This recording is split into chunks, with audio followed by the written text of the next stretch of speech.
بسم اللہ الرحمن الرحیم اللہ اللہ اللہ اللہ اللہ اللہ اللہ اللہ مصیبت آئے پہلے تو کوشش کرو مصیبت نہ آئے. اپنی حماقتوں ایسی کام نہ کرو جس سے ٹینشن والا معاملہ پیدا ہو. میں نے بتایا تھا نا جمعے کے بیان میں, لڑکیوں سے دوستی لگانا, یہ چیزیں آپ کی ٹینشن میں اضافہ کریں گی, کمی نہیں کریں گی. حقیقت ہے یہ. تو یہ کام چرس پی رہا ہے, چرسیوں میں اٹھ رہا بیٹھ رہا ہے, چرس پینے سے ٹینشن بڑھتی ہے, کم نہیں ہوتی. جب نہیں ملے گی تو پاگل ہوگا نا. تو وہ کام, ایسے کام کرنا جس سے آپ غریب آدمی ہو لیکن رہنا اپنے مالداروں کے علاقے میں شروع کر دیا, اس سے ٹینشن بڑھے گی, احساس کمتری کا شکار ہو جاؤ گے.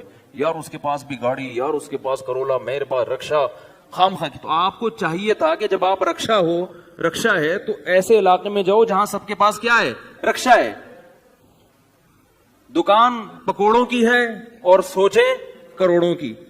یہ خامخواہ میں لوگ ٹینشن میں آئے ہوئے ہیں. میں نے ڈیفنس کے لوگوں کو بھی ٹینشن میں دیکھا ہے. 1000 گز کا بنگلہ ہے, کروڑوں روپے کما رہے ہیں مگر ٹینشن میں. یہ میں ہوائی باتیں نہیں کر رہا, لوگ آتے ہیں کیوں ٹینشن میں کہ پڑوسی کے پاس اس سے بھی زیادہ ہے. تو یہ ٹینشنیں قدرت کی طرف سے نہیں ہیں, یہ آپ کی اپنی پالی ہوئی ہیں. تو نبی حدیث میں نبی صلی اللہ علیہ وسلم نے فرمایا دنیا میں ہمیشہ اپنے سے کمتر کو دیکھو. یار میرے پاس رکشا ہے اور فلاں آدمی قسطوں پہ بھی رکشا خریدنے کی صلاحیت نہیں رکھتا. سڑکوں پہ فٹ پاتھوں پہ پڑے ہوئے ہیں. 3 دن پہلے صدر گیا میں تو دیکھا فٹ پاتھ پہ لوگ پڑے ہوئے ہیں. میں نے کہا یار یہ بھی لوگ ہیں, نہ گھر ہے نہ بال بچے. ایک کمارے کا فون آیا, ایسے جیسے وہ نہیں ہوتی, کیا بولوں میں, ایسے طنز کر رہا تھا, کہہ رہے یار کوئی رشتہ ہی نہیں دیتا, یہ زندگی کوئی زندگی ہے. تو میں نے سوچا, میں نے کہا دیکھو وہ جو صدر میں فٹ پاتھ پہ پڑے ہوئے ہیں نا, ان کو کوئی دے گا رشتہ؟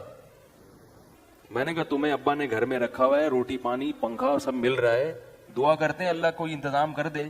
نہیں کر رہے تو ان لوگوں کو دیکھو جن کو روٹی پانی بھی نہیں مل رہا. تو اپنے سے کمتر کو دیکھا جائے دنیا کے معاملے میں, اس سے آپ احساس کمتری کا شکار نہیں ہوں گے. تو ٹینشن ختم کرنے کی ایک بہت بڑی ذریعہ یہ ہے کہ اگر پھر بھی کوئی مصیبت آ گئی تو تقدیر کا سوچا جائے کہ جو چیز مقدر میں ہے وہ ٹل نہیں سکتی. اور دنیا مسافر خانہ ہے, یہاں اگر ٹینشن ہے تو وہ بھی عارضی, یہاں کی خوشی بھی عارضی. ایک آدمی کے بچے بچھڑ گئے, طلاق ہوئی میاں بیوی میں, بیوی بچوں کو لے گئے فرار. اب وہ میرے پاس آیا, ایسے بیچارہ, ظاہر ہے بچے تو یاد آتے ہیں, ایسے اس کی حالت خراب, سٹریس. تو میں نے کہا کیس کرو عدالت میں. کہہ رہے عدالت میں کیس سے کوئی فائدہ نہیں ہے, نہیں ملیں گے بچے. بہت میں نے حل بتایا, یہ کر لو, تمام حل ناکام. میں نے کہا پھر یوں کرو. کیا کرو؟ مٹی ڈالو. میں نے کہا ڈاکٹر عافیہ صدیقہ کا سوچو, وہ عورت ہے, جیل میں ہے, اپنے بچوں سے دور ہے, مزید اولاد بھی نہیں ہو سکتے اس کے. تو میں نے کہا تمہارا اگر تمہیں جیل میں ڈال دیا جائے نا ابھی, تو تم کہو گے چلو بچے نہ ملے لیکن جیل سے تو باہر آؤں, یہی سوچو گے نا.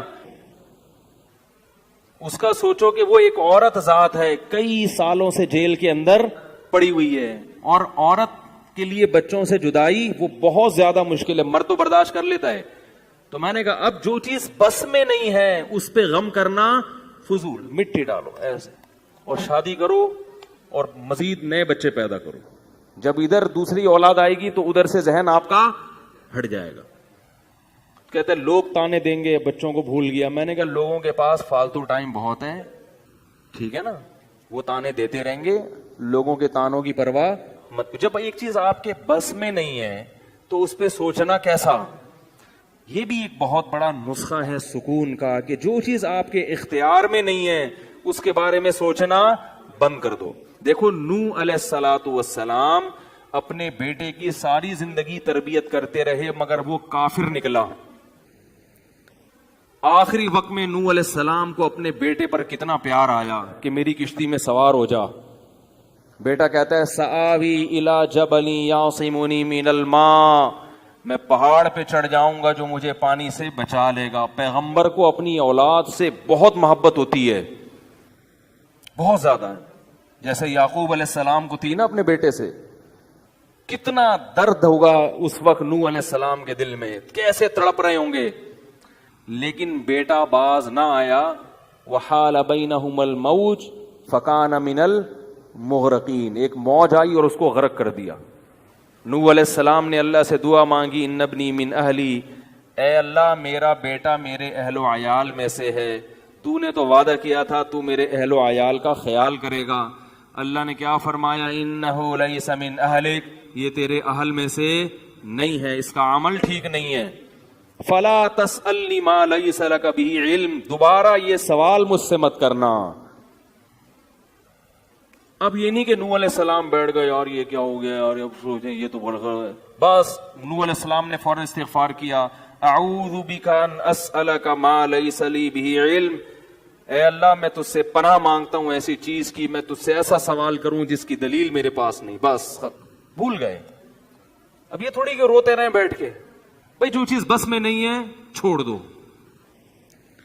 تو ہم بہت ساری چیزوں کی ٹینشن لیتے ہیں جو ہمارے اختیار میں نہیں ہے. پیٹرول مہنگا ہو رہا ہے, بیٹھ کے خام میں پریشان ہے. بھائی تم سے پوچھ کے تھوڑی مہنگا ہوا ہے. غم کرنے سے اگر وہ سستا ہو جائے تو رو. میرے پاس تھی Kawasaki G T O, Kawasaki G T O 125. آپ کو پتا ہے کیا بائک تھی وہ, ہم نے بھی بڑے شوق پالے ہیں ایک زمانے میں. میں اس میں پیٹرول ٹھیک ٹھاک ڈلتا تھا. اب جب پیٹرول مہنگا ہوتا تو سب سے زیادہ متاثر میں ہوتا تھا اس سے. 50 والوں کو کچھ نہیں ہوتا تھا. تو میں ایک دفعہ پیٹرول پمپ گیا, میں نے پیٹرول ڈلوایا اس میں, تو اس نے کہا وہ 5 روپے پر لیٹر بڑھ گیا ہے.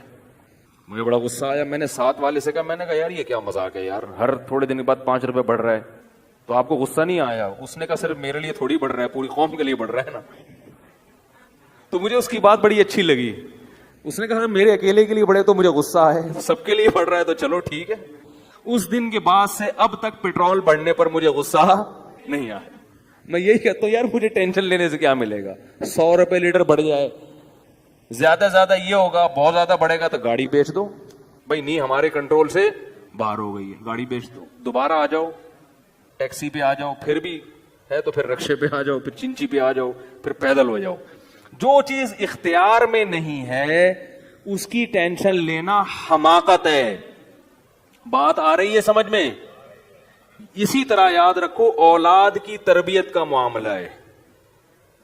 ہمارے ہاں جو لوگ نئے نئے دیندار بنتے ہیں یا پرانے بھی, وہ چاہتے ہیں میرا گھر 100% خلفائے راشدین جیسا بن جائے, جبکہ بیگم پہ کنٹرول نہیں ہوتا, وہ الگ سمت میں جا رہی ہوتی ہے. اب آپ نے ڈنڈا چلانا شروع کر دیا, بچے باغی ہونا شروع. وہ بجائے دین پہ آنے کے ابا کو مکھنچو سمجھنا شروع کر دیتے ہیں اور بغاوت پھیلتی ہے. تو بھائی آپ اعتدال سے تربیت کی کوشش کرو. ہو گئی ٹھیک ہے, نہیں ہوئی ہم سے نہیں سوال ہوگا, ہم جو کر سکتے تھے ہم نے کر لیا. تو ہم نے نا بہت ساری چیزیں, یہ ہو رہا ہے معاشرے میں غلط, یہ ہو رہا ہے, وہ والے وہ جماعت کیوں آ گئی, وہ جماعت کیوں آ گئی, وہ فلاں فرقہ کیوں بڑھ رہا ہے, یہ والے کی کم ہو رہے ہیں, وہ زور سے آمین کیوں کہہ رہے ہیں, وہ آہستہ آمین کیوں کہہ رہے ہیں, ٹھیک ہے نا, وہ رفع الیدین کیوں کر رہا ہے, وہ رفع کیوں نہیں کر رہا. میرا ایک اصول ہے, میں جب کسی ٹاپک پر بیان کرتا ہوں تو مجھے جب بھی کوئی ایسے اختلافی مسائل پر بیان ہوتا ہے نا, تو اکثر لوگوں کے پھر واٹس ایپ پہ میسج آنا شروع ہوتے ہیں, آپ نے جو یہ بیان کیا اس میں یہ والی بات, حالانکہ اس بات کا جواب اس میں موجود ہوتا ہے. تو میں پھر مزید جواب نہیں دیتا, میں کہتا ہوں پورا بیان سنیں. وہ پھر جواب بھیجتے ہیں کہ ہم نے پورا بیان سنا ہے. میں کہتا ہوں دوبارہ سنیں. کہتا ہے سنا تو ہے, مجھے جواب نہیں ملا, جبکہ مجھے پتا ہوتا ہے جواب اس میں ہے. میں کہتا ہوں تیسری بار دوبارہ سنیں, کیونکہ اس سے زیادہ کہ ہم مکلف نہیں. اب یہی تھوڑی کہ ایک ہی چیز کو لے کے پھر وہی سوال, وہی جواب, وہی سوال, وہی جواب. پبلک کے پاس تو ٹائم ہے, وہ تو کرتے رہیں گے اور آپ کی صلاحیتیں بیکار ضائع ہوتی رہیں گی. بھائی ہم نے ایک ٹاپک پر بات کی, پورا کور کیا اس کو, مجھے اچھی طرح معلوم ہے آپ کے ان تمام سوالات کا جواب اس میں موجود ہے. اب بار بار سوال کرو گے تو ہم نئے سرے سے جواب دے کے ٹائم ضائع, یہ ٹینشن ہے خامخواہ کی کیوں پالیں. ٹینشن پتہ ہے کیا ہوتی ہے؟ ٹینشن یہ ہوتی ہے کہ یار اتنی تفصیل سے میں نے بیان کیا پھر بھی لوگوں کی سمجھ میں نہیں آ رہا, ہائے یہ کیا یار, یہ کیا ہے. اس سے آپ خامخواہ میں آپ کے سر کے بال غائب ہوتے رہیں گے. تو ہم یہی کہیں گے اے اللہ ہم سے جو ہو سکا تھا ہم نے کر دیا, اب سمجھ میں آنا کس, سمجھانا کس کے بس میں.